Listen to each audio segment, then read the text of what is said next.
Flesh, spirit, or glory? What Jesus' resurrected body reveals about worship in heaven. What kind of body did Jesus have after his resurrection? Was he merely a spirit? Was he still flesh like us? Or was he something entirely different? These questions are not just theological, they are eternal. Because according to the Bible, all flesh shall come to worship before me, saith the Lord. Isaiah 66:23.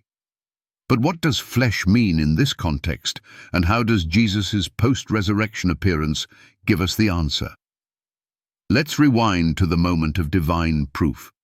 After his resurrection, Jesus appeared to his disciples, alive, not as a ghost, not as a myth, not as a memory. In Luke 24:39 he declared, "Behold my hands and my feet, that it is I myself. Handle me and see. For a spirit hath not flesh and bones, as ye see me have." This wasn't a hallucination or a spiritual vision. Jesus deliberately showed them his wounds, and then, in Luke 24:42-43, he went even further. And they gave him a piece of a broiled fish and of an honeycomb, and he took it and did eat before them. Why? To prove he wasn't a disembodied spirit. He was real, tangible, alive, but not just alive in the same way Lazarus was raised. No, Jesus was raised in power and glory. He now possessed a glorified body, a body not subject to decay, time, or death, a body fit for heaven. The Apostle Paul echoes this truth in Philippians 3:21, saying, "Christ shall change our vile body, that it may be fashioned like unto his glorious body." That's key. Jesus did not rise with mortal flesh, but with immortal, glorified flesh.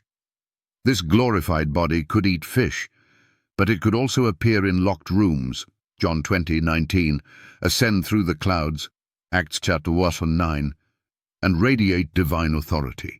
This wasn't regular human flesh. This was flesh glorified by divinity, a physical body united with the power of God. Now go back to Isaiah 66:23. All flesh shall come to worship before me. Skeptics might say, that just means living humans. But wait, this is a prophecy about the new heavens and new earth, Isaiah 66:22, a future world where death is no more, Revelation 21:4. All flesh here refers to resurrected humanity, redeemed men and women who have been transformed, made immortal, and given bodies like Christ's. This also means that in heaven, worship won't be some floaty spiritual experience. It will be physical, tangible, reverent. The very knees will bow. The very tongues will confess. Philippians 2:10-11. These are physical acts of glorified beings in the presence of the glorified King. Jesus Christ, God in human form, seated on his eternal throne. So no, Jesus is not just spirit. He is not only flesh. He is the eternal Word made flesh, glorified, reigning forever. And when we see him, we won't be ghosts or disembodied souls. We will be raised up in flesh and bone to stand before him, holy, whole, and healed. Flesh, spirit, or glory? Jesus showed us the answer. And one day, if you are faithful, you will not only see it, you will wear it. And with that glorified body, you will join all flesh in worshipping the King.